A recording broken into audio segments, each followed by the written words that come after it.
19వ తేదీ 10వ నెల 2025 మెటోజ్ మెల్టోర్ స్ప్రే చేసిన రోజు ఈ విధంగా ఉన్న తోట 4 రోజులకి ఈ విధంగా మారడం జరిగింది. అలానే మళ్ళా 9వ రోజుకి ఏదైతే ఉందో 27వ తేదీ 10వ నెల 2025కి ఈ విధంగా మారడం గమనించాం. మిగతా వివరాలు ఫుల్ వీడియో చూడండి. హాయ్ అండి, రైతన్నలందరికీ నమస్తే. ఇది మీరు చూస్తున్నది వచ్చేసి రూపనగుడి గ్రామంలో ఉన్నాం మనం ప్రజెంట్. అంటే బళ్ళారి డిస్టిక్ శంకరవండకి ఒక 5-6 కిలోమీటర్ల దూరంలో ఉంటుంది విలేజ్. ఈ రూపనగుడి గ్రామంలో ఇది వచ్చేసి సాయి కుమార్ గారి మిరప తోట అండి. రైతు వచ్చేసి దాదాపు 20 ఎకరాల మిరప సాగు చేస్తున్న రైతు మిరప తోటలో ఉన్నాము. ఈయనకు గాను ఏదైతే ఉందో ఇటువంటి పరిస్థితుల్లో మెటోజ్ మెల్టోర్ అనే కొత్త ప్రోడక్ట్ డెమోగా ఇవ్వడం అయితే జరుగుతుందండి. ఒక 2 ఎకరాలకి డెమోగా ఇవ్వడం అయితే జరిగింది. అయితే దీనికి గాను ప్రజెంట్ డేట్ వచ్చేసి ఈయన వచ్చేసి కరెక్ట్గా ఏదైతే ఉందో 19వ తేదీ ఈరోజు స్ప్రే చేయడం అయితే జరిగింది.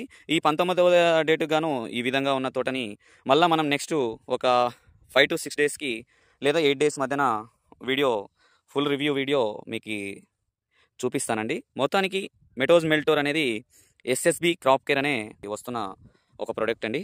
దీనికి ఎటువంటి ఎర్రనల్లి, తామర పురుగు, అలానే మొండి ముడతను కూడా ఈ విధమైన ముదురున్న తోటను కూడా క్లియర్ చేయడానికి ఈ ప్రోడక్ట్ అయితే ఉపయోగపడడం అయితే జరుగుతుందండి. మెటోజ్ మెల్టోర్ చాలా చండాలంగా, అంటే ఏది చూస్తున్నారు కదండి, ఎర్రనల్లి, బ్లాక్ ట్రిప్స్ ఉధృతి ఎక్కువైపోయి పూర్తిగా దెబ్బతిన్న సాయి కుమార్ అన్న మిరప తోటను మనం ఈ ప్రోడక్ట్ ద్వారా ఏ విధంగా రికవరీ అవుతుందా లేదా, ఈ ప్రోడక్ట్ రిజల్ట్ ఉందా లేదా అనేది మనం నెక్స్ట్ వీడియోలో తెలుసుకుందామండి.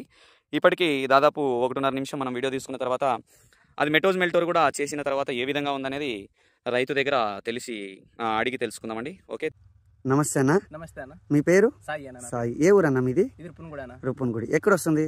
బళ్ళారి నుంచి 20 కిలోమీటర్ దూరం అవుతుందన్న. ఆంధ్ర బార్డర్ దగ్గర కర్ణాటకలో ఉన్నాము. కర్ణాటక బళ్ళారి నుంచి 20 కిలోమీటర్లు. 20 కిలోమీటర్లు అవుతుందన్న. ఓకే అన్న, లాస్ట్ టైం ఏం స్ప్రే చేశారు? మెటోజ్ మెల్టర్ కొట్టామన్న. మెటోజ్ మెల్టర్ కొట్టాము. శంకరవండలో డెమో ఇచ్చారు నాకు 3 ఎకరాలకు. ఓకే. రెడ్ మైట్స్ ముదుర దోమ ఉండింది కొట్టాము. ఓకే. బాగానే రికవరీ అయింది ఆ చేను. ఫస్ట్ కి చాలా ముడత గిడతా అంతా ఉండేది. ఇప్పుడు కొట్టొచ్చాను, బాగానే ఉంది. ముందు బాగానే ఉంది. ముందు పేరు ఏమన్నారు? మెటోజ్ మెల్టర్ అన్న. ఎక్కడ తెచ్చుకున్నారు? అమ్మ అగ్రో ఏజెన్సీలో శంకరబండలో డెమో ఇచ్చారు నాకు 3 ఎకరాలకు. 3 ఎకరాలకి ఏం ట్యాంకులు వేసారన్న? 3 ఎకరాలకి 20 ట్యాంకులు కొట్టామన్న. 20 ట్యాంకులు. ఓకే. ముందు బాగా పని చేసిందా? పర్లేదన్న, బాగానే ఉంది. ఓకే. ఇంకొక రైతుకు ప్రిఫర్ చేయొచ్చా మీరు? చేయొచ్చన్న, బాగానే ఉంది. మంచి రిజల్టే ఉంది. రిజల్ట్ బాగానే ఉందన్న. ఓకే. మనం ఇప్పుడు రూపనగుడి గ్రామం సాయి కుమార్ పొలంలో ఉన్నాము. 19వ తేదీ మనకి తలారి భాస్కర్ నాయుడు ఒక డెమో ఇచ్చిండే మెటాజ్ మెల్టర్ అని. మీ పేరు? సాయి కుమార్. సాయి కుమార్. ఎన్ని ఎకరాలు వేసినారు మిరప? 20 ఎకరాలు. 20 ఎకరాలు వేసుకున్నారు. ఒక కొత్త మందు డెమోగా ఇవ్వడం అయితే జరుగుతుందండి. కొనలు మాడిపోతా ఉన్నాయి, బ్లాక్ ట్రిప్స్, ఎర్రనల్లి ఎక్కువైపోయింది, అలానే మొండి ముదురు కూడా కొన్ని చోట్ల ఇంకా ఎక్కువ ముదురు ఉండేది కూడా ఉంది. అయితే దీనికి గాను ఏదైతే ఉందో ఎస్ఎస్బి క్రాప్ కేర్ అనే మెటోజ్ మెల్టోర్ అనేది డెమోగా ఇవ్వడం అయితే జరిగిందండి.